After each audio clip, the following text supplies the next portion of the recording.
Hi guys, this is Mr. Botting here, and I'm just going to go over a couple of things for planning your audio story.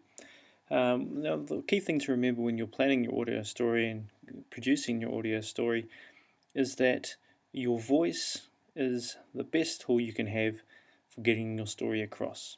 No matter how well you've written your story, it's going to be how you deliver it that's going to make it really have impact.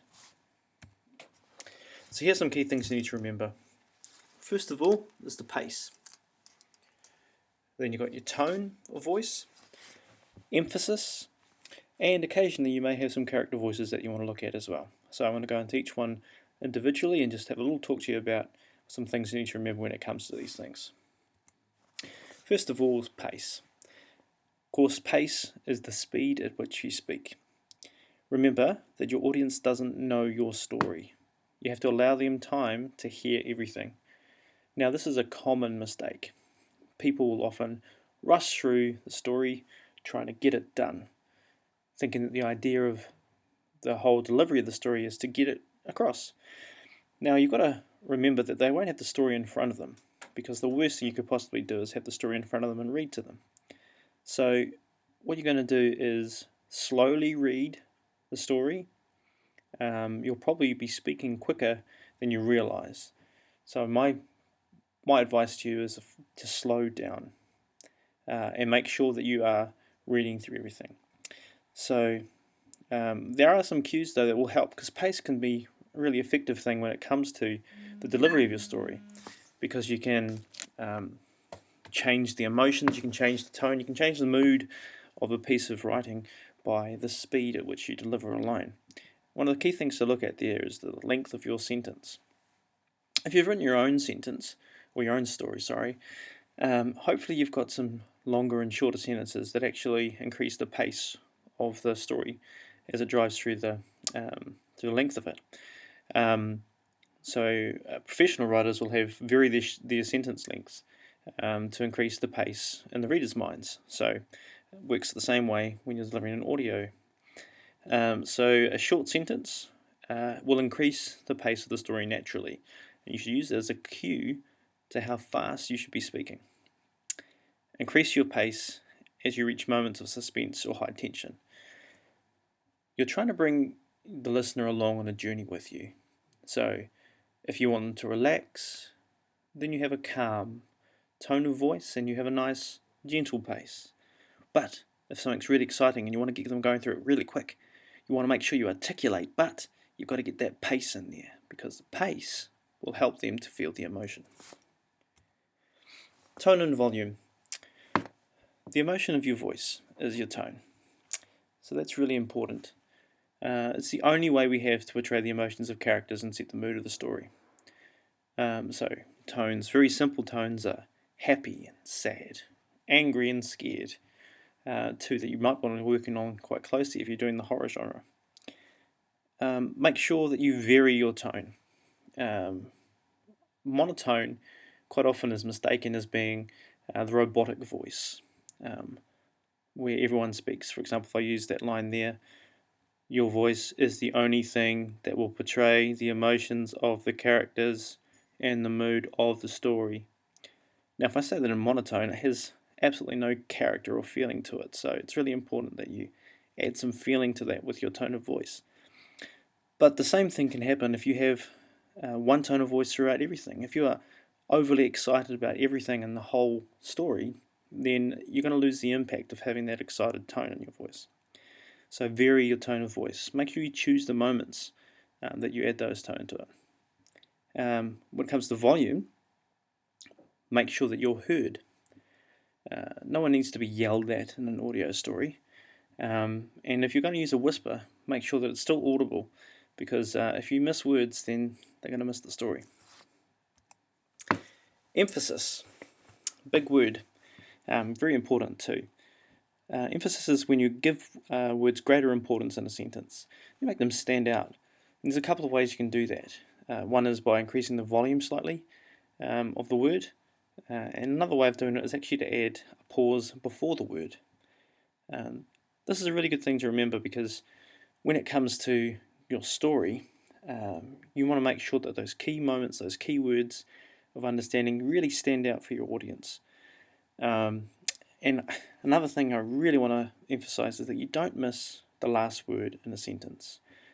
Quite often the last word is a very important word, and as New Zealanders we tend to have a way of speaking that falls off at the end. So the last word of our sentences quite often will be missed. I'll try to give an example. Emphasize words by increasing their volume slightly, pausing before a word. That's an example of traditional Kiwi talk, I suppose. Don't miss the last word in a sentence. We fall away quite easily, and we have to aim for the last word of a sentence. So make sure that the last word of a sentence is your target when it comes to speaking. Otherwise, you'll end up missing those last words. Give an example of that. Don't miss the last word in a sentence. You'll see how I emphasize the last word there to make sure that it comes through nice and clearly. Character voice. If you're going to use character voice, and I'd suggest that it's a good thing to do, especially if you've got some dialogue going on in your story, think about what makes a character different from each other. Their age, their sex, and more importantly, their goals and intentions. Because what they want to get from that moment is going to decide how they would say it. So the situation they're in and how people deal with the situation will also change their voice. If they're scared, are they going to speak quietly, or are they going to yell? Are they going to be aggressive, or are they going to be really passive? And the key things about that is that people are different and they deal with things in a different way. So make sure you know your characters before you start deciding on how their character sounds. Accents. Sometimes these can be really effective, but try to avoid stereotyping because sometimes accents can come across as racist if they are not treated with respect. And I want to emphasize that because it's quite easy to fall into stereotypical accents, and stereotypical accents will lead you down the path that you might offend some of your listeners, and you don't really want that to happen. So make sure you're being respectful to the characters. Very important. So you've got your story. If you have your story written out, take some time to prepare it for recording. Put visual cues on the text that will help you when you read through it. This is really a really good trick. Put a slash where you feel that you need to take a pause for effect. Underline words that you think need more emphasis. So when you're reading through the story, these things will stand out for you, and you will be able to adjust your tone of voice or increase your volume or slow your pace down at those key moments. So adding those visual cues on your text itself before beginning, really important. Read through your story several times. Take it slowly. Make sure that all your words are articulated so that nothing is missed. Now, articulation is making sure that you form the words correctly in your mouth. So,